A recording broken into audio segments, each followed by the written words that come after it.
नमस्कार, सरोकार प्राइम न्यूजमा यहाँलाई स्वागत छ। म श्रीकृष्ण नेउपाने। सरोकार प्राइम न्यूजमा आज हामीसँग हुनेछन् त्रिभुवन अन्तर्राष्ट्रिय विमानस्थलबाट सुन तस्करी रोकिएन, लगातार सुन तस्करी किन भइरहेको छ, मध्यराती विमानस्थलबाट 14 किलो सुन बरामद, तस्करमा संलग्न 2 जना पक्राउ। भ्रष्टाचार, व्यथिति र नागरिकका समस्यालाई थाती राखेर एमाले अध्यक्ष केपी ओली जम्बो टोली लिएर मध्य पहाडी पदयात्रामा व्यस्त। प्रतिपक्षी दलको भूमिका निर्वाह नगरेको आरोप लागिरहेका बेला अध्यक्ष ओली भन्छन् आफ्नो पार्टी साधारण प्रतिपक्ष नभई सङ्घर्षको मैदानबाट खारिएकाले सशक्त प्रतिपक्षीको भूमिकामा रहेको दाबी। दलहरूले मिसन 84 को अभियान गरिरहँदा राप्रपा नेपालका अध्यक्ष कमल थापा भन्छन् 2084 साल अगावै नेपालमा राज संस्था स्थापना हुन्छ। गाजामा इजरायल आक्रमक बन्दै जाँदा अमेरिकी राष्ट्रपति जो बाइडेन र इजरायलका प्रधानमन्त्री बेन्जामिन नेतन्याहु बीच वार्ता, गाजा क्षेत्रमा रहेका बन्धकहरूप्रति अमेरिकाको गहिरो चासो। तर सबभन्दा पहिले आजका मुख्य हेडलाइन।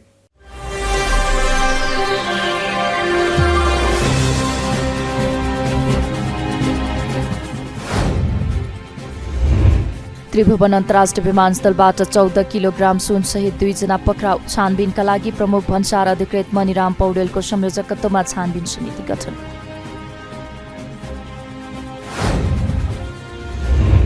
एनसेलको शेयर खरिद बिक्री प्रकरण सम्बन्धमा अध्ययन तथा छानबिन गर्न गठित समितिद्वारा काम सुरु। शेयर खरिद बिक्री प्रकरणमा राज्य व्यवस्था तथा सुशासन समितिले प्रधानमन्त्रीसँग जानकारी दिए। नेपाल राष्ट्र बैंकद्वारा चालू आर्थिक वर्षको मौद्रिक नीतिको पहिलो त्रैमासिक समीक्षा सार्वजनिक। बैंक दर 7.5%बाट घटाई 7% कायम। अमेरिकी राष्ट्रपति जो बाइडेन र इजरायलका प्रधानमन्त्री बेन्जामिन नेतान्याहु बीच भेटवार्ता। गाजा क्षेत्रमा विकसित पछिल्ला घटनाक्रमबारे छलफल केन्द्रित। र अन्डर 19 एसिया कप क्रिकेटको पहिलो खेलमा नेपाल पराजित, पाकिस्तान 7 विकेटले विजयी।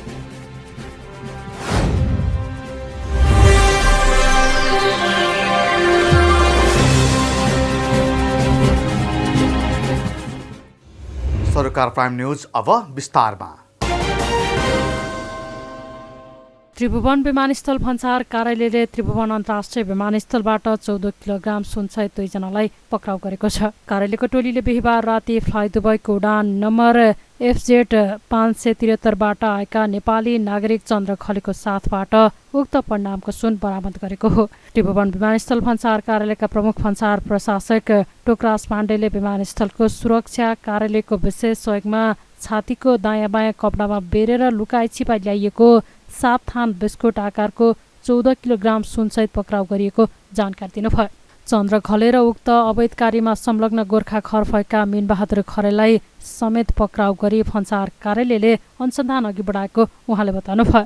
सुन परीक्षणका लागि भन्सार विभाग पठाइएको र थप छानबिनका लागि प्रमुख भन्सार अधिकृत मणिराम पौडेलको संयोजकत्वमा छानबिन समिति गठन गरिएको पाण्डेले बताउनुभयो। त्रिभुवन विमानस्थल भन्सार कार्यालयले विशेष सुराकीको आधारमा गत राति बिहिबार राति 11:40 बजेको समयमा फ्लाइ दुबईबाट आएका राहदानी नम्बर पासपोर्ट नम्बर 0145488 भएका चन्द्र घलेको साथबाट सुन जस्तो देखिने पहेँलो धातु 14 केजी बरामद गरेको छ र त्यो 14 केजी सुन जस्तो देखिने पहेँलो धातु परीक्षणको लागि हामी भन्सार विभागमा पठाउँदैछौँ र प्राप्त सूचना तथा हाम्रो चन्द्र घलेको बयानको आधारमा यो घटनामा संलग्न देखिएका मीनबहादुर घले, जसको स्थायी ठेगाना गोर्खा हो, उनलाई समेत पक्राउ गरिएको छ र यसको विस्तृत छानबिनका लागि त्रिभुवन विमानस्थल भन्सार कार्यालयले प्रमुख भन्सार अधिकृत मणिराम पौडेलको संयोजकत्वमा प्रहरी नायब उपरीक्षक सूर्यप्रकाश सुवेदी, भन्सार अधिकृत प्रकाश निरौला, डिल्लु प्रसाद शर्मा, लोकराज ढुङ्गाना र मन्जु थापा रहेको समिति गठन गरेको छ र यो समितिले 5 दिनभित्र छानबिन गरी आफ्नो प्रतिवेदन उपलब्ध गराउने TOR दिएको छ। यस्तै गरी यो घटनामा अनुसन्धानका लागि यहाँ प्रमुख भन्सार अधिकृतको संयोजकत्वमा अनुसन्धान अधिकृत तोकी हामीले कार्यारम्भ गरेका छौँ। बाँकी विस्तृत छानबिनपछि प्राप्त हुने नै छ। हामीलाई यस कार्यमा त्रिभुवन विमानस्थल सुरक्षा निकाय, अध्यागमन, नागरिक उड्डयन प्राधिकरण लगायत विभिन्न निकायहरूबाट सहयोग प्राप्त भएको थियो। उक्त समितिमा DSP सूर्यप्रकाश सुवेदी, भन्सार अधिकृतहरू प्रकाश निरौला, डिल्लु प्रसाद शर्मा, लोकराज ढुङ्गाना र शाखा अधिकृत मन्जु थापा रहेको पाण्डेले बताउनुभयो। प्रतिनिधि सभा अन्तर्गतको राज्य व्यवस्था तथा सुशासन समितिले एनसेलको शेयर खरिद बिक्रीका सम्बन्धमा सरकारसँग जानकारी लिने भएको छ। सिंहदरबारमा शुक्रबार बसेको समिति बैठकले एनसेलका विषयमा प्रधानमन्त्री पुष्पकमल दाहाल प्रचण्डलाई समितिमा बोलाएर जानकारी लिने निर्णय गरेको हो।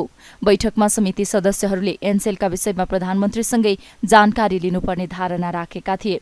सांसदहरूले प्रधानमन्त्रीलाई बोलाउनुपर्ने भनेपछि समितिले प्रधानमन्त्रीलाई बोलाउन पत्राचार गर्ने निर्णय गरेको समिति सभापति रामहरि खतिवड़ाले जानकारी दिनुभयो। सम्बन्धमा के हो, कस्तो भएको र अहिलेको अवस्था के हो, त्यो पनि प्रधानमन्त्रीलाई एउटा पत्र पठाउने हामी निर्णय गरौँ र सबै प्रधानमन्त्री सहित जवाफ लिने गरी एउटा पत्र हामी पठाउँछौँ। आजै तपाईँहरूकै सल्लाह अनुसार निर्णय गरेर एनसेलको बारेमा सुन्नु न। हजुर, मैले त रुलिङ जस्तै भइरहँदा बिचमा खालि स्मरण गराएँ। पत्र लेखेर पठाउने हो भने पत्रले मात्रै जवाब दियो भने के भयो? प्रधानमन्त्रीलाई बोलाउने पत्र जान्छ। पत्र भनेको प्रधानमन्त्रीलाई बोलाउने पत्र जान्छ। त्यसअघि समिति बैठकमा सदस्य रघुजी पन्तले एनसेल खरिद बिक्री सम्बन्धमा प्रधानमन्त्री र सञ्चार मन्त्रीलाई समितिमा बोलाएर जानकारी माग गर्नुपर्ने बताउनु भएको थियो। एनसेलका विषयमा छलफल गर्दा कार्यक्षेत्रका बारेमा भने स्पष्ट हुनुपर्ने उहाँले बताउनुभयो। अर्थले बोलाइसक्यो, अब उसको त कार्यक्षेत्रभित्रै सम्बन्धित मन्त्रालयको त उसैभित्र पर्छ। अब शिक्षा सूचना प्रविधि मन्त्रालय समितिले पनि बोलाउने अनि हामीले पनि बोलाउने भन्नुभयो भने एउटा कुरा चाहिँ क्लियर हो। यो पहिला पनि पत्रकारहरूले प्रश्न उठाएछन्, समितिहरूले भोटबाजीमा एक अर्कोमा चाहिँ हेर्न थाले। त्यसैले हाम्रो कार्यक्षेत्र कहाँ हो क्लियर हो। त्यसैले सबभन्दा पहिला हामी के भने हाम्रो योग्यतामाथि प्रश्न नउठोस् है। भोलि चाहिँ हामीले कुनै पनि विषयमा छलफल गर्दाखेरि हामी समितिका सदस्यहरूले कार्यक्षेत्रै थाहा थिएन, यिनीहरूले आफ्नै कार्यक्षेत्र नागेर गर्न थाले, लोकप्रियताको लागि भन्ने मौका दिनु हुँदैन। त्यसैले यो विषयमा हामी लिन चाहन्छौँ भने अहिले गगनजीले पनि केही कुरा भन्नुभयो, प्रधानमन्त्रीले समिति गठन गरेको हुँदा र यो गर्नुपर्ने, किनभने एनसेलको बारेमा तपाईँहरू धेरैले नै सबभन्दा बढ्ता यसले बदमासी गर्दैछ भनेर संसदभित्रै उठाउनु त मै हुँ। किनभने यो 500 वर्षपछि सम्पूर्ण यसको स्वामित्व नेपाल सरकारमा आउँदैछ। त्यो स्वामित्व नेपाल सरकारमा आउन नदिनको लागि अनेक प्रकारको षड्यन्त्रहरू भइरहेको छ र त्यो षड्यन्त्रमा भित्री रूपमा मलाई पनि लाग्छ राजनीतिक प्रशासनिक धेरै कुराहरू यो एनसेलको पृष्ठभूमि भन्दा त्यो भएको हुन सक्छ। त्यस्तै बैठकमा सांसद गगन कुमार थापाले एनसेलको शेयर खरिद बिक्रीमा राजनीतिक र प्रशासनिक नेतृत्वको ठूलो साँठगाँठ हुन सक्ने बताउनुभयो। उहाँले एनसेलको खरिद बिक्रीले दीर्घकालीन असर पुग्न सक्ने भएकाले समितिले गम्भीर भएर छलफल चलाउनु पर्नेमा जोड दिनुभयो। अहिले संयोगले चाहिँ एनसेलको प्रकरण आउँदै गर्दाखेरि म त्यो व्यक्ति त्यसपछि त्यो व्यक्तिको प्राज्ञले भनेको कुराहरू म सम्झिरहेको छु। मुख्य कुरा दावागसत भन्न सक्छु, मेरो दावा गलत हुन सक्छ कि खास गरी एनसेलको सन्दर्भमा जे कुराहरू भएको छ यो रातारात अहिले भएको होइन। अहिले पनि कुरा उठ्यो कि यो यसमा राजनीतिक नेतृत्व प्रशासनिक नेतृत्वको ठुलो साँठगाँठ, ठुलो भरथेक, ठुलो भरोसा, यो सबै कुराहरू नभइकन यी प्रकरणहरू भएको छैन। किनकि योभन्दा पहिला पनि हामी याद गरौँ, हामी संसदमा अझ मेरो त छोटो समय सरकारमा बस्दा गरेको अनुभव छ। त्यो बेलामा चाहिँ मन्त्री परिषदमा आइसकेको एउटा निर्णय चाहिँ सरकारैभित्र बसेर पनि त्यो निर्णय गर्ने कुरा चाहिँ रोकेको कुराहरू पनि हामीहरू सम्झन्छौँ। यो कुराहरूको आधारमा चाहिँ यो मैले यो कुरा यसरी भएको हुनसक्छ भन्ने मलाई कम्तीमा लागेको स्थिति छ। यो अहिले पछिल्लो समय आइसके पछाडि यो सार्वजनिक भयो। सार्वजनिक भइसकेपछि संसदको लेखा समितिले यसमा निर्णय गरिसकेको छ। अर्थ समितिले यसका बारेमा गम्भीरतापूर्वक छलफल गरेको छ। सूचना प्रविधि मन्त्रालय हेर्ने शिक्षा समिति भएकोले गर्दा त्यहाँ पनि साथीहरूले छलफल सायद गर्दै हुनुहुन्छ वा गर्नुभएको छ। यी सबै कुराहरू भए, तर हाम्रो समितिमा यो विषय पर्छ कि पर्दैन भन्ने सन्दर्भमा चाहिँ मेरो चाहिँ पर्छ भन्ने कुरा छ र यसको आधार छ। आधार के हो भने यो अघि भनेको जस्तै प्राइमा फेसी यो गलत हो भन्ने कुरा लागेको भए सरकारलाई यसले सिधा एउटा कारबाहीको कुरामा जानुपर्छ। किन करको विषय भनेको त हाम्रो आर्थिक ऐनले यति धेरै अधिकार दिएको छ, आयकर ऐनले पनि कर अधिकृतले समेत यसको बारेमा टुङ्गो लगाउन सक्छ।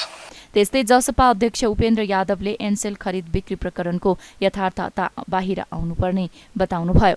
उहाँले एनसेलको कर छलीका विषयमा यसअघि पनि बहस हुँदा गम्भीर हुन नसकेको र राजनैतिक तथा प्रशासनिक रुचि देखिएको तर्क गर्नुभयो। एनसेलको कुरा हो। एनसेल पहिला मेरो मोबाइल थियो, त्यो मेरो मोबाइलले अर्कोलाई दियो, एनसेल भयो र अहिले एनसेल फेरि अर्कोलाई छ र अहिले के हो यथार्थता जनसमक्ष आउनु बाँकी छ, यहाँ पनि आओस्। तर एकपटक सुनिएको थियो अरबौंको कर चाहिँ मिना गर्यो भनेर सरकारले, त्यति बेला उठ्यो तर कुनै त्यसमा चासो कसैको अगाडि बढेन।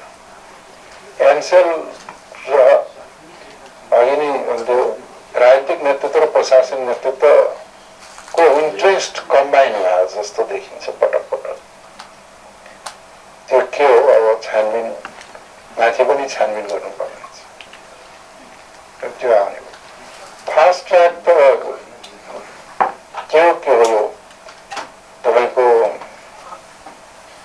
जति अहिलेसम्म लागत लागिसक्यो त्यति त एस्टिमेट गर्दाखेरि त्यो बनाउँदाखेरिको प्रोजेक्ट थियो, त्योभन्दा बढी भइसक्यो, काम भने खासै हुन सकेको छैन। त्यस्तै अन्य सदस्यहरूले नियामक निकायलाई थाहा नै नदिई विदेशमा कम्पनी खडा गरी न्यून मूल्याङ्कनमा सेयर किनबेचका क्रममा ठूलो अनियमितता भएको हुन सक्ने भएकाले सरकारले समितिलाई प्रष्ट पार्नुपर्ने धारणा राखेका थिए। समिति बैठकले फास्ट ट्र्याकबारे नेपाली सेनासँग जानकारी लिने निर्णय पनि गरेको छ भने सेनाको उमेर विवादका सम्बन्धमा समितिले रक्षा मन्त्रीसँग समेत छलफल गर्ने निर्णय गरेको छ। नेपाल राष्ट्र बैंकले चालू आर्थिक वर्षको मौद्रिक नीतिको पहिलो त्रैमासिक समीक्षा सार्वजनिक गरेको छ। केन्द्रीय बैंकको सञ्चालक समितिको शुक्रबारको बैठकले उक्त नीतिको समीक्षा पारित गरेपछि सार्वजनिक गरिएको हो। उक्त समीक्षामा विद्यमान मुद्रास्फीतिलाई प्रभाव पार्ने विभिन्न पक्षहरूको विश्लेषण, शोधानान्तर स्थिति र निजी क्षेत्रतर्फ जाने बैंक कर्जाको वृद्धि दरलाई दृष्टिगत गरी बैंक दरलाई 7.5% घटाई 7% कायम गरिएको छ। त्यस्तै नीतिगत दरलाई 6.5% घटाई 5.5% र निक्षेप संकलन बोल दरलाई 4.5% घटाई 3% कायम गरिएको छ। यसैगरी अनिवार्य नगद अनुपात र वैधानिक तरलता अनुपात सम्बन्धी व्यवस्थालाई यथावत राखिएको छ। बैंक तथा वित्तीय संस्थाले निष्कासन गरेको डिभेन्चरलाई 2080 पौषसम्मका लागि स्रोतका रूपमा समेत 100% गणना गर्न पाउने व्यवस्था रहेकोमा सो पश्चात उक्त डिभेन्चरको 50% रकम 2081 असारसम्मका लागि स्रोतका रूपमा गणना पाउने व्यवस्था मिलाउने व्यवस्था गरिएको छ। मौद्रिक नीतिको पहिलो समीक्षा मार्फत जाजरकोट भूकम्प प्रभावितले 25 लाखसम्मको आवासीय घर कर्जा आधार दरमा अधिकतम 2% बिन्दुमा प्राप्त गर्न पाउने भएका छन्। यस प्रयोजनका लागि साबिकको कर्जा धितो अनुपातमा बैंक तथा वित्तीय संस्थाले 10% वा सोभन्दा बढी बिन्दुसम्म थप गर्न सक्ने व्यवस्था गरिनेछ। साथै केन्द्रीय बैंकले बैंक तथा वित्तीय संस्थाले प्रदान गर्ने रियल एस्टेट कर्जा र 50 लाख भन्दा बढीको शेयर धितो कर्जाको जोखिम भार घटाई 125% कायम गरेको छ। साथै 50 लाखसम्मको आवास कर्जाको हकमा मासिक किस्ता आम्दानी अनुपात बढाई 60% कायम गरेको छ। समीक्षामा नन डेलिभरेबल फरवार्ड कारोबार र स्थानीय विप्रेषण कारोबारको सीमा सम्बन्धी व्यवस्थामा पुनरावलोकन गरिने उल्लेख छ। लघु वित्त वित्तीय संस्थाले आफ्नो नियमित सम्पर्कमा रहेका तर परिस्थितिजन्य कारणले समस्यामा परि कर्जालाई नियमित गर्न नसकेका ऋणीहरूले कर्जा पुनर्संरचनाका लागि संस्थामा 2080 चैतसम्म निवेदन दिएमा त्यस्ता ऋणीहरूको कर्जालाई पुनर्संरचना गर्न सक्ने व्यवस्था पनि समीक्षा मार्फत गरिएको छ। मौद्रिक नीतिको कार्यदिशा, संरचना, लक्ष्य र उपकरणका सम्बन्धमा सुझावका लागि बाह्य विज्ञहरू सम्मिलित मौद्रिक नीति सल्लाहकार समिति गठन गर्ने समेत व्यवस्था समीक्षा मार्फत गरिएको छ।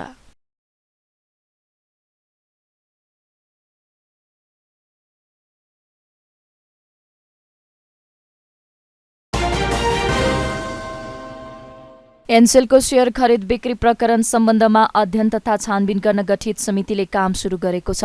मन्त्री परिषदको निर्णय सार्वजनिक गर्न शुक्रबार सिंहदरबारमा आयोजित पत्रकार सम्मेलनमा सरकारका प्रवक्ता रेखा शर्माले शेयर खरिद बिक्रीको निर्णय सम्बन्धमा प्रचलित कानूनको परिपालनको विषय, राजस्व र नेपालमा वैदेशिक लगानीमा पर्न सक्ने असर लगायतका विषयमा अध्ययन तथा छानबिन गर्न समिति गठन गरिएको र समितिले काम सुरु गरिसकेको जानकारी दिनुभयो। त्यस्तै मन्त्री परिषदको निर्णय सार्वजनिक गर्दै प्रवक्ता शर्माले विश्व बैंकबाट प्राप्त हुने करिब 13 अर्ब नेपाली रुपैयाँ ऋण सम्बन्धी सम्झौताको दस्तावेजलाई अन्तिम रूप दिन वार्ता टोली गठन गर्ने निर्णय गरेको बताउनुभयो। जर्मनी सरकारबाट प्रस्तावित करिब 5 अर्ब 9 करोड अनुदान सहायता स्वीकार गर्ने समेत निर्णय भएको उहाँको भनाइ छ।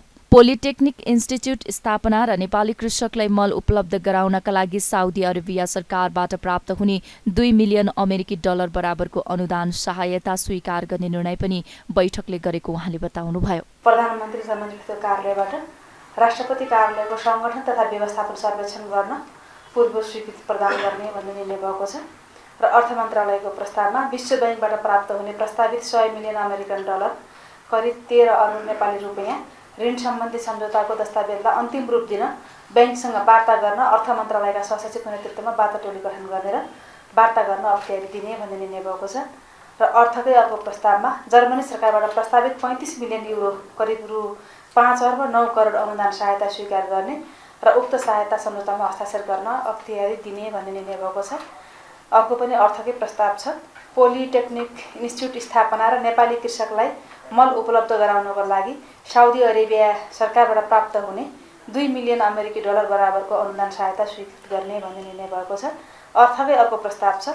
भारत सरकारको अनुदान सहायतामा सञ्चालन हुने high impact community development project HICDP कार्यान्वयनको लागि अनुदान सहायता स्वीकार गर्ने।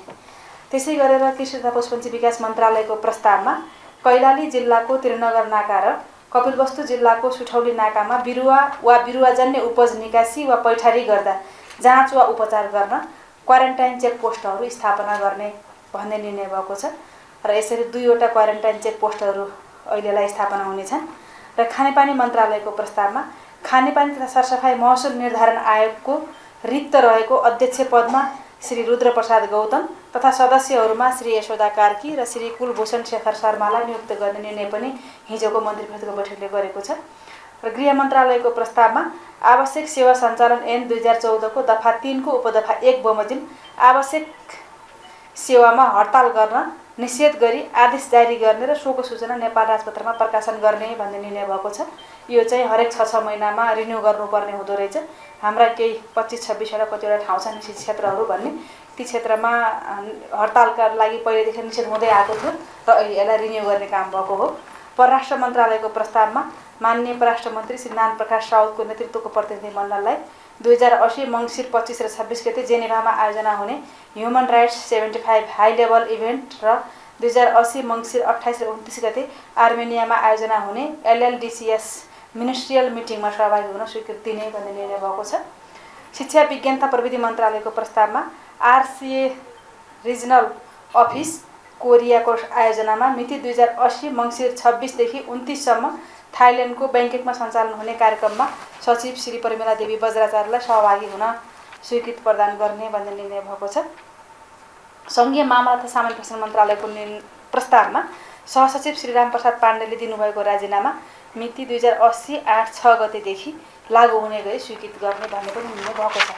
त्यसै गरेर स्वास्थ्य जनसङ्ख्या मन्त्रालयको 12औं नम्बरको प्रस्ताव छ। 2080 मङ्सिर 26 देखि 29 सम्म फ्रान्समा सञ्चालन हुने ग्लोबल कन्सल्टेसन मिटिङमा अतिरिक्त स्वास्थ्य सचिव डाक्टर दिपेन्द्र रमण सिंहलाई सहभागी हुन स्वीकृति प्रदान गर्ने भन्ने निर्णय भएको छ। र मन्त्रीपरिषद आर्थिक पूर्वाधार समितिबाट पेश भएको एकीकृत राष्ट्रिय सामाजिक सुरक्षा संरचना 2080 स्वीकृत गरेको छ मन्त्रीपरिषदको बैठकले। र त्यसै गरी पूर्वाधार समितिबाट पेश भएको राष्ट्रिय बीमा नीति 2080 स्वीकृत गर्ने निर्णय गरेको छ। मन्त्रीपरिषद प्रशासन समितिबाट पेश भएको नेपाल वन सेवा जनरल फरेस्ट्री समूह राजपत्र अनङ्कित द्वितीय श्रेणीका फरेस्टरहरूको प्रदेशमा समायोजन गर्ने भन्ने पनि निर्णय भएको छ। मन्त्री परिषदले एकीकृत राष्ट्रिय सामाजिक सुरक्षा संरचना स्वीकृत गर्ने, नेपालवादी हुने फौजदारी मुद्दाको अनुसन्धान तथा अभियोजन सम्बन्धी निर्देशिका स्वीकृत गर्ने निर्णय पनि गरेको छ। नेकपा एमालेका अध्यक्ष केपी शर्मा ओलीले राष्ट्रिय आकांक्षा पूरा गर्न देशलाई एमालेको नेतृत्व चाहिएको बताउनु भएको छ। पार्टीको जुलागाड चिवा फन्ज्याङ समृद्धिका लागि संकल्प यात्रा अन्तर्गत शुक्रबार पोखरा महानगरपालिका 27 तालचोकमा आयोजित कार्यक्रममा उहाँले समृद्ध नेपाल सुखी नेपालीको राष्ट्रिय आकांक्षा एमाले मात्रै पूरा गर्न सक्ने दावी गर्नुभएको हो। अध्यक्ष ओलीले अहिले एमाले मिसन 84 अन्तर्गत आगामी निर्वाचनबाट एकल बहुमत ल्याउने गरी अघि बढेको बताउनुभयो। उहाँले एमाले साधारण प्रतिपक्ष नभई इतिहास रच्दै सङ्घर्षको मैदानबाट खारिएर आएको सबैभन्दा लोकप्रिय पार्टी भएकाले सशक्त प्रतिपक्षको भूमिका निर्वाह गर्ने बताउनुभयो। अहिलेको सरकारमा हुनेहरूबाट देशको लागि कुनै काम हुन नसक्ने उहाँले प्रश्न पार्नुभयो। ओलीले गठबन्धन सरकारको ध्यान एमालेको विरोध गर्नेमा मात्रै रहेको र देशको विकासका लागि कुनै काम गर्ने ध्यान नरहेको आरोप लगाउनुभयो। र सरकारमा हुने पार्टीहरूबाट यी कुनै काम हुनेवाला छैन। तसर्थ नेकपा एमालेको देशलाई आवश्यकता छ, एमालेको बहुमतको सरकारको आवश्यकता छ। यसै कारण हामी यी प्रयासहरू अगाडि बढाइरहेका छौँ। अहिले जनतासँग भेटघाट गर्ने र पार्टी पङ्क्ति जनताका बीचमा जाओस्, जनताका बीचमा पुगोस्, जनतालाई सचेत गरोस्, सङ्गठित गराओस्, आन्दोलित गराओस् र राजनीति मात्रै होइन, अब विकासका जनताका जीविकाका सवालहरूमा पनि पार्टीले नेतृत्व गरोस् भन्ने पार्टीलाई पनि सन्देश र आम दाजुभाइ दिदीबहिनीहरूमा पनि सन्देशका लागि हामीले यो अभियान चलाएका छौँ। नेकपा एमाले एउटा साधारण प्रतिपक्ष होइन, इतिहास रचना गरेर आएको, इतिहास बनाएको, इतिहास बनाउन नेतृत्व गरेको र इतिहास बनाउने काममा सङ्घर्षका मैदानबाट खारिएर आएको एउटा मजबुत पार्टी हो। देशको सबभन्दा बढी लोकप्रिय पार्टी हो। त्यसकारण यस पार्टीले प्रतिपक्षमा हुँदा पनि आफ्नो भूमिका खेल्छ। त्यसै कारण हामी अहिलेका तत्कालिक समस्याहरू तिनीहरूको समाधान कसरी गर्ने त्यसमा पनि लाग्छ। र अर्को यथार्थ के भयो भने एमाले बाहेक अरू कसैले यो देश बनाउन सक्दैन, यो त स्पष्ट भइसक्यो। भयभरिका बुद्धि त अहिले गठबन्धन सरकारमा लगाएकै छ नि, हामी बाहेकका अरू त एकजुट भएर लागेकै छन् नि। त्यसकारण उनीहरूको काम भनेको एमालेको विरोध गर्ने हो, एमालेको खेदो खन्ने हो, विकास निर्माण होइन। जनतासँग सरकार छैन, राष्ट्रियताको पक्षमा उनीहरू शिर नेउराउँछ। त्यसर्थ यस अवस्थालाई तोड्नका लागि नेकपा एमाले मिसन 84 अगाडि सारेको छ। यहाँलाई थाहा छ मिसन 84 किन अगाडि बढाइयो भन्दा समृद्ध नेपाल, सुखी नेपाली बनाउनका लागि मिसन 84 एमालेको एकल बहुमत देशको सम्पूर्ण क्षेत्रको अहिलेको दयनीय र ओह्रालो लाग्दो अवस्थालाई रोकेर फेरि सकारात्मक दिशामा फर्काउनका लागि ती अधुरा छन्, ठप्प छन्, यहाँहरूले देख्नु भएको छ। तसर्थ आज यस अवस्थामा परिवर्तन ल्याउनै पर्छ। हरेक ठाउँमा म जहाँ पनि जान्छु, मुङलिङ पोखरा सडक खण्ड जस्ताको तस्कै भत्काएको छ, भत्किएको छ, भत्काएको छ, छोडिदिएछ। त्यसकारण यस्तो अवस्थाहरू हुन हुँदैन। पुनर्निर्माणको कामलाई छिटो रफ्तारमा टुङ्ग्याउनु पर्छ, जनतालाई असुविधा दिनु हुँदैन। जनताको असुविधाको मात्रै प्रश्न होइन, यहाँ व्यापारको, कारोबारको, बजारको र त्यसै गरेर टुरिस्टहरूको उनीहरूको आवागमनको अनेक प्रश्न, ढुवानीका प्रश्नहरू त्यत्तिकै छन्। यस्ता कुराहरू त्यसै गरेर यहाँका ताल तलैयाको सुरक्षादेखि लिएर यहाँ कृषिमा कसरी आधुनिकीकरण गर्ने। अब हरेक व्यवसाय, कृषि होस् कि अरू, हरेक व्यवसाय निर्वाहमुखी होइन, विकासमुखी। त्यसरी हरेक व्यवसायलाई कसरी अगाडि बढाउने, त्यो चिज आवश्यक छ। वास्तवमा पोखरा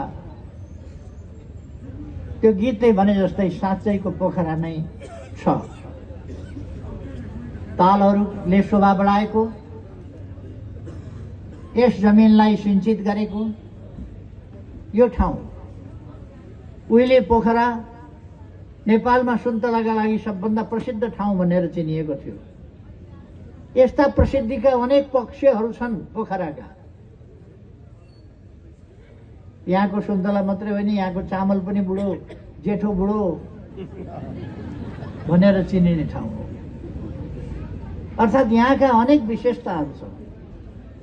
त्यस विशेषताको ठाउँमा आज हामी यहाँ आइपुगेर यहाँहरूसँग भेटघाट गरेर यस भेटघाट मार्फत यहाँका समस्याहरू बुझेर, सुनेर, यहाँका मागहरू सङ्कलन गरेर, समस्याहरू बुझेर तिनको समाधान कसरी गर्ने त्यस सम्बन्धमा चिन्तन मनन गर्ने, छलफल गर्ने र काठमाडौँ गएर यहाँका सबै मागहरू, ज्ञापन पत्रहरू भेटघाटमा भनिएका कुराहरू, ती कुराहरूको सम्बोधन, तिनलाई सम्बोधन कसरी गर्ने भन्ने कुरा हामी काठमाडौँ गएर गर्नेछौँ।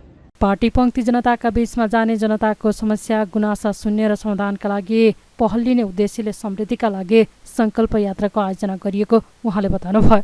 बैतडीको झुलाघाटबाट मङ्सिर 14 गतेदेखि सुरु भएको एमालेको यात्रा पुष्य गते 5 थरको चिवा भन्ज्याङ पुग्ने कार्यक्रम रहेको छ।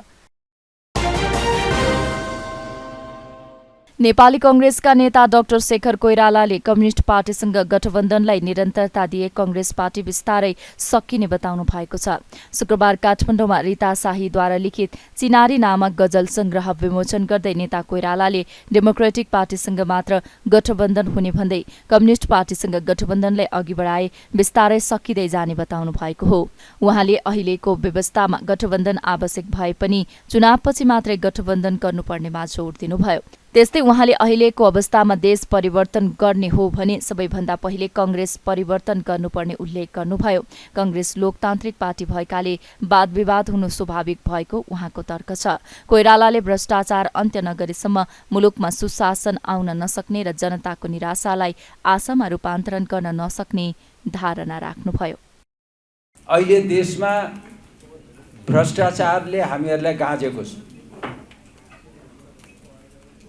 भ्रष्टाचार निर्मूल नगरिकन सुशासन हुन सक्दैन। जतिसुकै हामीले सुशासनका कुरा गर्यौँ भने पनि भ्रष्टाचार सुशासनको एउटा अङ्ग हो। त्यसलाई हामीहरूले निर्मूल गर्नै पर्छ, अनि मात्रै हामीहरू तपाईहरुको निराशालाई आशामा परिणत गर्न सक्छौँ भन्ने विश्वास छ। आदरणीय साथीहरू, नेपाली कांग्रेस एउटा जीवन्त पार्टी हो। त्यहाँ वाद विवाद संवाद सबै भइरहन्छ। विवाद हुन्छ, एउटा लोकतान्त्रिक पार्टीमा मात्रै विवाद हुने हो। अरू पार्टीहरू कम्युनिस्टहरूमा तपाईहरुले देख्नुहुन्न विवाद भएको। विवाद भयो भने पन्छ्याउने कुरा त अहिले भर्खरै तपाईहरुकै सुदूरपश्चिमकै एकजना नेतालाई सुदूरपश्चिममा जाँदाखेरि, उहाँको अध्यक्ष जाँदाखेरि के भइरहेको छ केही थाहा छैन।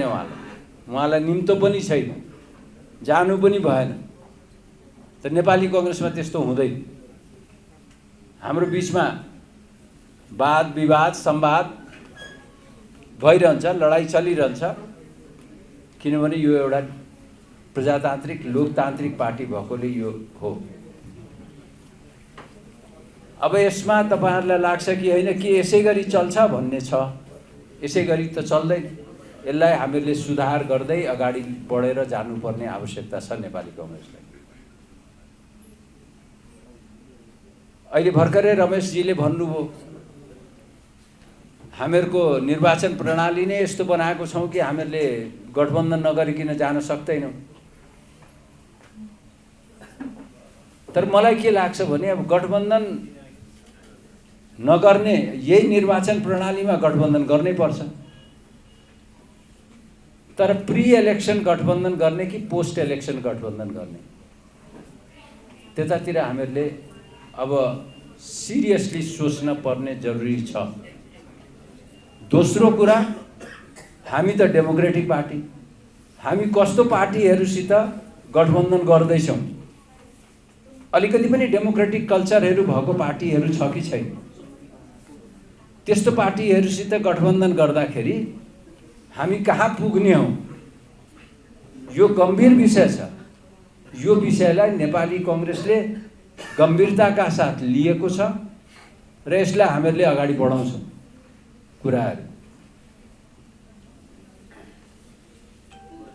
किनभने नेपाली कांग्रेस डेमोक्रेटिक पार्टी भएकोले डेमोक्रेटिक पार्टीहरूसित मात्रै हामीहरूले गठबन्धन गरेर अगाडि जान सक्छौँ। अब कम्युनिस्टसित गठबन्धन गरेर हामी अगाडि जान थाल्यौँ भने हामीहरूको अस्तित्व बिस्तारै समाप्त हुँदै जान्छ। सबभन्दा डरलाग्दो अवस्था नेपाली कांग्रेसको लागि मात्रै होइन, यो देशैको लागि यो समस्याको विषय भएर गएको छ। किनभने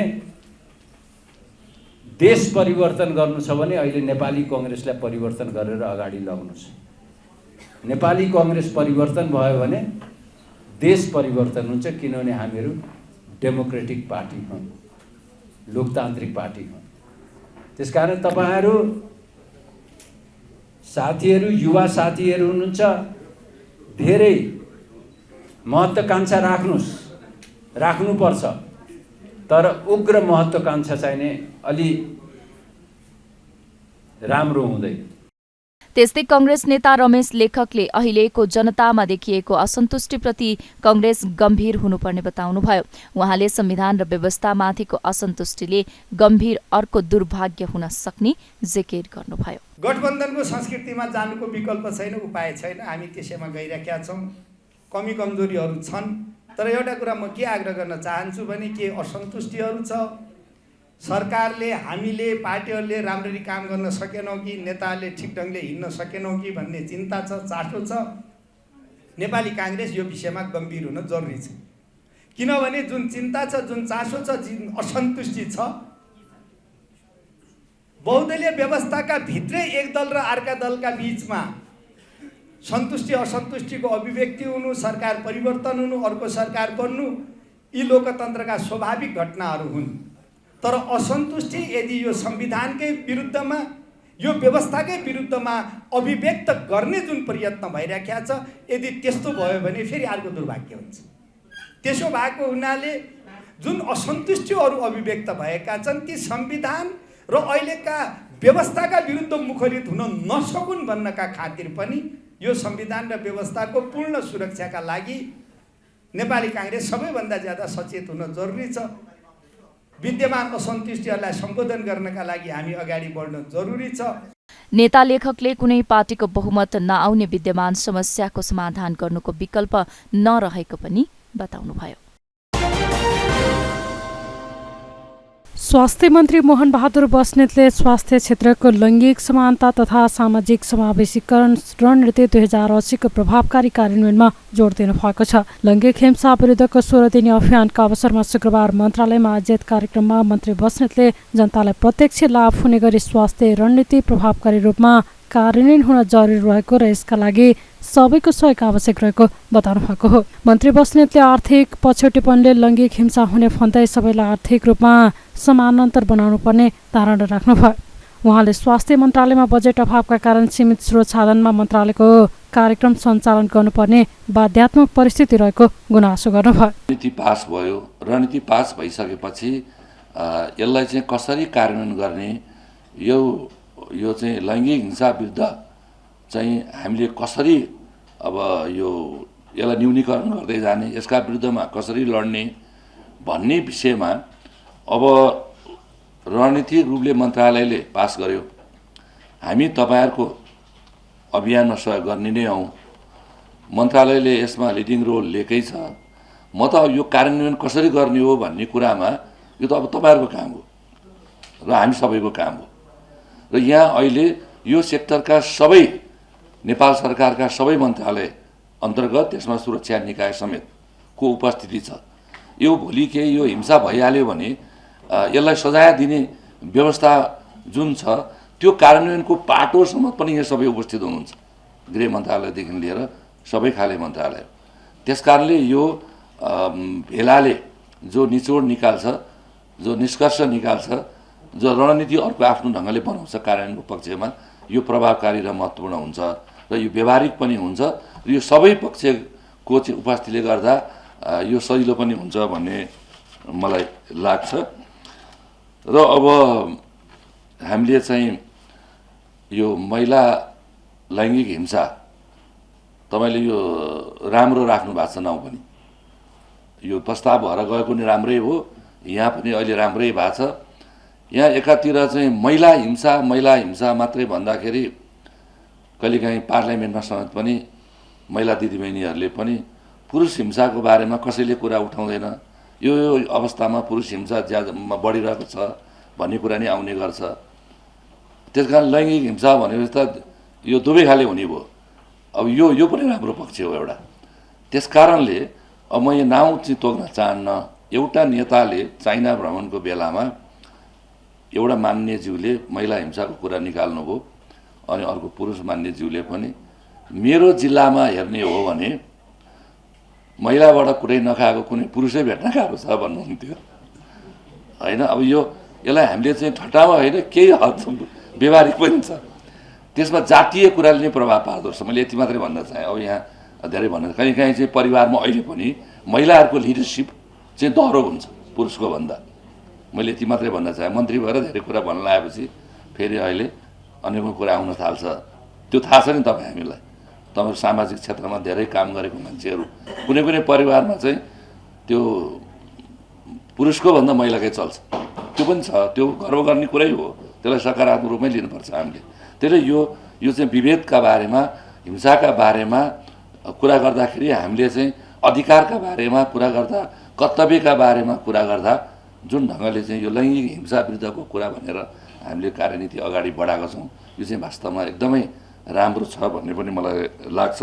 कार्यक्रममा मन्त्रालयका सचिव देवकुमारी गुरागाईले महिला, किशोरी, बालबालिका, अपाङ्गता भएका व्यक्ति लगायतको स्वास्थ्य सम्बन्धी हक अधिकारलाई प्राथमिकतामा राखी स्वास्थ्य क्षेत्रको लैङ्गिक समानता तथा सामाजिक समावेशीकरण रणनीति 2080 कार्यान्वयनमा आएको जानकारी दिनुभयो। प्रतिनिधि सभाका सभामुख देवराज घिमिरेले संक्रमणकालीन न्याय सम्बन्धी विधेयकलाई सहमतिमा नै छिटो टुङ्गोमा पुर्याउनु पर्नेमा जोड दिनुभएको छ।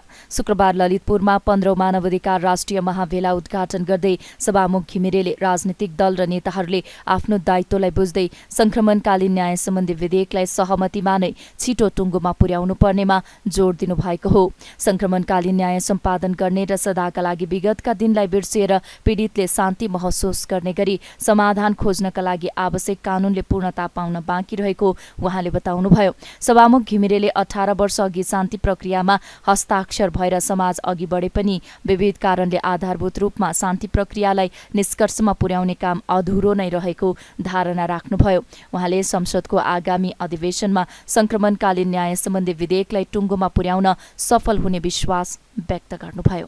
यी केही उपलब्धिहरू भए पनि आधारभूत रूपबाट संक्रमणकालीन न्याय सम्पादन गर्ने र सदाको लागि विगतका दिनहरूलाई बिर्सिएर पीडकहरूले शान्ति महसुस गर्ने, पीडाको रिलिफ महसुस गर्ने र परिपूर्ण प्राप्त गर्ने र सही कुराहरू के हो यसको समाधान खोज्ने, सत्यको आधारमा जे भएको छ त्यसलाई लिएर जाने र समानताका साथ समाजलाई अगाडि लाने कुराहरूमा अझै पनि कानुन पुरा हुन बाँकी छ। यहाँ केही चर्चाहरू भए सभामुखले बुझ्नु पर्यो, मलाई लाग्छ हाम्रो सांसदले बुझ्नु पर्यो, हाम्रा राजनीतिक दलहरूले बुझ्नु पर्यो र हाम्रो दायित्व के हो भन्ने कुराहरू थाहा पाउनु पर्यो। आजभन्दा 18 वर्ष अगाडि नै हामीले शान्तिको लागि सहमति गऱ्यौँ र समाजलाई धेरै अगाडि लान सक्यौँ। तर विविध कारणले गर्दा आधारभूत रूपबाट यसलाई समापन गर्ने, संक्रमणकालीन न्यायका सिद्धान्तको आधारमा ऐनहरू पारित गर्ने र त्यो ऐनहरूलाई कार्यान्वयन गर्ने कुराहरूमा अझै पनि अधुरो रहेको छ। म यहाँहरूको अगाडि आज यो 75औं अन्तर्राष्ट्रिय मानवाधिकार दिवस, त्यसको पनि 7 दिने कार्यक्रम मनाइरहेको यो महाभेला मनाइरहेको 7 दिने कार्यक्रममा म के भन्न चाहन्छु भने अहिले देशमा संसदको यो पदमा बसिरहेको बेलामा पनि सभामुखको नाताले संसदको कामहरूलाई पुरा गर्नको लागि, त्यसमा पनि लामो समयदेखि थातिरहेको संक्रमण न्यायसँग सम्बन्धित कामलाई पुरा गर्नको लागि प्राथमिकता साथ खट्ने, असहमतिको बिचमा रहेका राजनीतिक शक्तिहरू, नेताहरू र पक्षहरूसँग अलग अलग संयुक्त रूपबाट भेटघाटहरू गर्ने, छलफलहरू गर्ने, यसलाई टुङ्ग्याउने कुराहरूमा म आफू लागिरहेको कुराहरू म तपाईँहरूको अगाडि राख्न चाहन्छु। त्यति मात्रै होइन, अब अहिले त्यो संसदको न्याय समितिमा, कानुन समिति, न्याय तथा कानुन समितिमा छलफलहरू भएर पनि करिब टुङ्गिन लागेको स्थिति छ।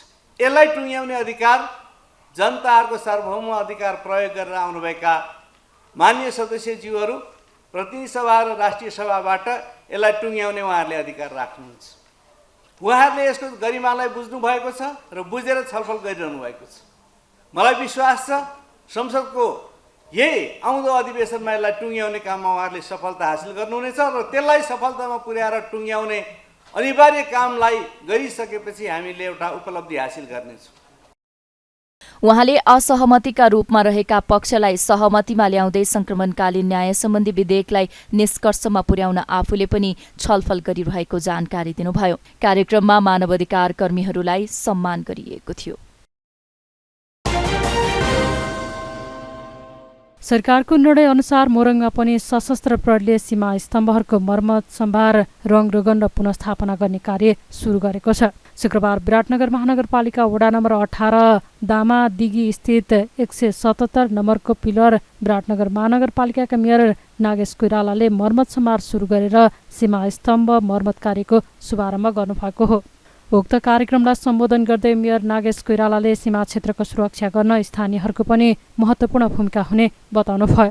उहाँले सीमा क्षेत्रमा हुने गरेको लागु औषधको सार प्रसार र मानव बेचबिखन ठूलो समस्या बन्दै गएकाले यसलाई सुरक्षा निकायको समन्वय र स्थानीयको साथबाट समाधान गर्नुपर्ने बताउनुभयो। हाम्रो सीमामा भएका जति पनि चाहिने अनैतिक क्रियाकलापहरू छन्, किनभने हामीले पछिल्लो समय सबभन्दा ठुलो चाहिने के भन्छ अपराधको रूपमा अथवा चाहिँ सीमामा हुने सबभन्दा ठुलो चाहिँ गैर कानुनी कामहरू मध्येको चाहिँ यो ड्रग्सको अथवा चाहिँ लागु औषधको चाहिँ ठुलो समस्या छ हामीहरूको बिचमा। लागु औषधको त समस्या छँदैछ, त्यसबाहेक ह्युमन ट्राफिकिङको ठुलो समस्या छ हाम्रो। त्यस्तै सशस्त्र प्रहरी बल बराहा बाहिनीका प्रमुख सशस्त्र प्रहरी नायब महानिरीक्षक अञ्जनी कुमार पोखरेलले स्थानीयको सहयोग बिना सीमा सुरक्षा सम्भव नभएको बताउनुभयो। उहाँले देशको शान्ति सुरक्षा र आन्तरिक सुरक्षालाई मजबुत बनाउन राज्यले सीमा सुरक्षालाई बलियो बनाउनु पर्ने जिकिर गर्नुभयो। देशको शान्ति सुरक्षा र आन्तरिक सुरक्षालाई सबल र प्रभावकारी बनाउने हो भने राज्यले सीमा सुरक्षालाई प्राथमिकता दिनैपर्छ र त्यही हिसाबले सशस्त्र प्रहरी बलले पछिल्लो समयमा सीमामा हामी फोकस्ड भएर काम गरिरहेका छौँ। सशस्त्र प्रहरी बल नम्बर 3 कङ्कालिनी गणले मोरङका 37वटा बिजोर नम्बरका पिलरहरू मर्मत, सम्भार र रङरोगन गर्ने जिम्मा पाएको हो। मोरङको भारतसँग रहेका 63 किलोमिटर सीमा क्षेत्रमा 123वटा साना ठुला पिलरहरू रहेकोमा 65वटा जोर नम्बरका पिलरहरू भारतीय सशस्त्र सुरक्षा बल एसएसबीले मर्मत, सम्भार र रङरोगन गरिसकेका छन्। मोरङको सीमा क्षेत्रका 23वटा पिलरहरू भने हराएका छन्। बनेपाको भ्रमणमा आएका जापानी टोलीको बनेपा नगरपालिकाले एक कार्यक्रमका बीच विदाई गरेको छ। बनेपाको 3 दिने भ्रमणमा बनेपाभित्रका विभिन्न क्षेत्र संस्थाहरूको अवलोकन भ्रमण गरेका जापानी टोलीलाई बनेपा नगरपालिकाले विदाई गरेको हो। विदाई कार्यक्रममा बनेपा नगरपालिकाका प्रमुख शान्तिराज साकेले जापानी टोलीको बनेपा भ्रमण प्रभावकारी रहेको बताउनुभयो। नगर प्रमुख साकेले जापानको गोचु नगरपालिकासँग बनेपा नगरपालिका भगिनी सम्बन्ध स्थापित गरी बनेपाको सम्बन्ध जापानसँग थप प्रगाढ बनाउन आतुर रहेको धारणा राख्नुभयो। साकेले जापानको प्रविधि बनेपामा भित्राउन सके बनेपावासी लाभान्वित हुने बताउनुभयो। बनेपा म्युनिसिपालिटीको सिस्टर सिटी रिलेसनसिप हामीले गर्न सक्यौँ भने पक्कै पनि हाम्रा युवाहरूलाई पनि सहज रूपमा जापान जान सहयोग पुग्नेछ भन्ने हामी आशा गर्छौँ। बनेपा नगरपालिकाका उपप्रमुख विमला सापकोटा दाहालले जापानी टोलीको व्यापारिक नगर बनेपाको 3 दिन भ्रमण उपलब्धिमूलक भएको बताउँदै गोचु नगरसँग भगिनी सम्बन्ध कायम हुनेमा विश्वस्त रहेको बताउनुभयो। उपप्रमुख सापकोटाले बनेपा नगरको विकासका लागि सम्बन्ध प्रगाढ बनाउँदै प्रविधि तथा जनशक्ति आदान प्रदानका लागि आग्रह समेत गर्नुभयो। नगरपालिका पनि एउटा व्यापारिक केन्द्रको रूपमा रहेको पालिका भएको कारणले यहाँ पनि थुप्रै उद्योग व्यवसायहरू शैक्षिक संस्थाहरू थुप्रै छन्। हामीले प्रतिनिधिमूलक केही संस्थाहरूको यहाँलाई भिजिट गरायौँ। यहाँले धेरै जिज्ञासा लिएर ती संस्थाहरूमा धेरै कुराहरू सोधपुछ गरेर बुझ्नु भएको छ। भोलिका दिनमा यहाँले बनेपाको विकासको लागि कस्तो खालको टेक्नोलोजीहरू आवश्यक छ भन्ने कुरा यहाँहरूबाट हामीले अपेक्षा गरेका छौँ। कार्यक्रममा जापानी टोलीका प्रमुख हानामारो स्कुलका प्राचार्य दाइसाको यानागिहाराले बनेपाको भ्रमण उत्कृष्ट भएको बताउँदै चाँडै नै गोचु नगरका मेयरसँग बनेपा आउने योजना रहेको बताउनुभयो। व्यक्तिगत रूपमा धेरै कुरा गर्न असहज रहे पनि मित्रता प्रगाढ रहे, नगरबीचको सम्बन्ध कसिलो बने, धेरै कुरामा सहज हुने भएकोले नगरबीचको सम्बन्ध अझै प्रगाढ बनोस् भन्ने चाहना रहेको जापानी टोली प्रमुख दाइसाकोले बताउनुभयो। まだオフィシャルではないんですけども、交通市の市長さんも来年ネパール、このバネパ市を訪問するために、予算のを立てていただくこととなっています。 यस्तै गोचु नगर चेम्बर अफ कमर्सका अध्यक्ष इमाई हिसासीले आफू गोचु सिटीका व्यवसायीहरूलाई लिएर बनेपा आएको बताउँदै जापानमा अध्ययनरत नेपालीहरू पनि गोचु सहरको व्यवसायमा संलग्न होस् भन्ने चाहेको जिकिर गर्नुभयो। बनेपा र गोचु सहरको सम्बन्ध प्रगाढ बनाउँदै लान आफू सहयोग गर्न तत्पर रहेको समेत उहाँको भनाइ छ। 会長として、ビジネスマンの代表としてこのバネパ市にやってまいりました。 कार्यक्रममा जापानी टोलीलाई बनेपाका नगर प्रमुख साके, उपप्रमुख सापकोटा, प्रमुख कार्यकारी अधिकृत भोलाप्रसाद चापागाईले मायाको चिनो प्रदान गरी विदाई गरेका थिए। जापानको गोचु नगरपालिकाका टोलीले बनेपाका विभिन्न उद्योग, फार्म तथा विद्यालयहरूको भ्रमण गरेका थिए। उनीहरूले मङ्गलबार बनेपाका विभिन्न स्थानमा रहेका उद्योग तथा फार्महरूको अवलोकन गरेका हुन्। नेपाल र जापान बीचको व्यापारिक सम्बन्ध मजबुत बनाउनका लागि नगरपालिकाको विभिन्न स्थानमा रहेको उद्योग तथा फार्महरूको भ्रमण गरेको हो। उनीहरूले मङ्गलबार बनेपा नगरपालिका वडा नम्बर 1 स्थित नगरकोट भ्यू टावर, वडा नम्बर 2 स्थित श्वेत बाराही माध्यमिक विद्यालय, वडा नम्बर 4 स्थित कृषि फार्म, विभिन्न औषधि उद्योग, दुग्ध डेरी उद्योग लगायतका विभिन्न उद्योगहरूको भ्रमण गरेका थिए। त्यस्तै बुधबार बनेपामा रहेको पोलिटेक्निक इन्स्टिच्युट, आदर्श बाल विकास केन्द्र, बेलर स्कुल, नाइटिङ्गल स्कुल र भैँसे पार्टीमा रहेको वाइन फ्याक्ट्री अवलोकन गरेका थिए। भ्रमण टोलीमा जापानको ख्यातिप्राप्त निर्माण कम्पनी, खाद्य उत्पादन कम्पनी, शैक्षिक क्षेत्र, पर्यटन लगायतका क्षेत्रका उद्यमी तथा व्यवसायीहरूको सहभागिता रहेको थियो। 2 महिना अघि बनेपा नगरपालिकाका जनप्रतिनिधिहरू जापानको गोचु सहर भ्रमण गर्न गएका थिए।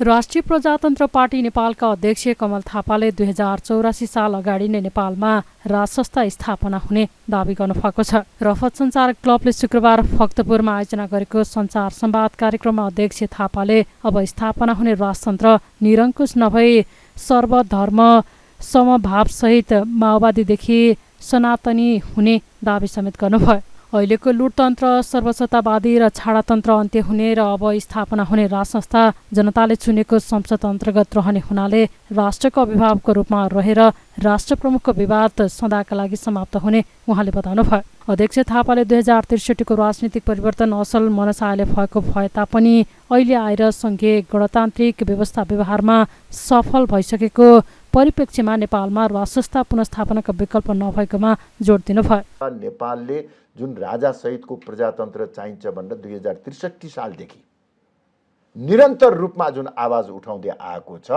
हामीले परिकल्पना गरेको राज संस्था 2063 सालभन्दा अगाडिको जस्तो राज संस्था होइन। अहिले राज संस्थाको कुरा हामीले उठाउने बित्तिकै एकथरी गणतन्त्र पक्षधर र शीर्ष नेताहरूले पनि उहाँहरूले के भन्नुहुन्छ भने फेरि निरङ्कुश राजतन्त्र स्थापना गर्नको निमित्त प्रयास हुँदैछ। निरङ्कुश राजतन्त्र स्थापनाको निमित्त हामीले प्रयास गरेकै होइन। हामीले परिकल्पना गरेको राज संस्था निरङ्कुश होइन। हामीले राज संस्था सहितको प्रजातन्त्रको कुरा गरेका छौँ। अब स्थापना हुने राज संस्था सबै नेपालीलाई चित्त बुझ्ने एउटा साझा सेरेमोनियल अलङ्कारिक संविधानभन्दा संविधानको परिधिभित्र रहने संसदको नियन्त्रणमा रहने राज संस्थाको हामीले परिकल्पना गरेका हेर्नुहोस्। राज संस्था एउटा नैतिक शक्ति बोकेको साझा अभिभावकको रूपमा रहने, शासन जनता र जनताबाट निर्वाचित प्रतिनिधिहरूले गर्ने त्यो किसिमको राजा सहितको प्रजातन्त्रको हामीले परिकल्पना गरौँ। मैले अघि भने नि, राज संस्था सेरेमोनियल रूपमा रहने, नैतिक अभिभावकको रूपमा रहने, जनताले प्रत्यक्ष निर्वाचित गरेको कार्यकारी प्रधानमन्त्रीको नेतृत्वमा देशको शासन व्यवस्था सञ्चालन हुने। राप्रपा नेपालको प्रष्ट धारणा छ अहिलेको भ्रष्ट व्यवस्थाको अन्त्यका लागि, राज संस्था र हिन्दू राष्ट्र पुनर्स्थापनाको लागि जोसुकैले गर्ने अभियान र कार्यहरूमा राप्रपा नेपालको नैतिक समर्थन हुन्छ। राप्रपा नेपाल र राप्रपाको बीचमा एकताको प्रश्न छ। अहिले तत्काल एकताको म सम्भावना देख्दिन। जे भए तापनि परिवर्तन भयो। हामीले करिब 17 वर्ष यसको अभ्यास पनि गर्यौं। अब यो अभ्यासबाट यी अवधारणा र राष्ट्र निर्माणको मार्गचित्र असफल भइसकेको प्रमाणित भइसक्दा फेरि यही असफल व्यवस्थालाई जबरजस्ती अगाडि बढाउनु राष्ट्र र जनताको हितमा हुँदैन। र हाम्रो प्रष्ट धारणा छ अहिलेको भ्रष्ट व्यवस्थामा परिवर्तन नगर्ने हो भने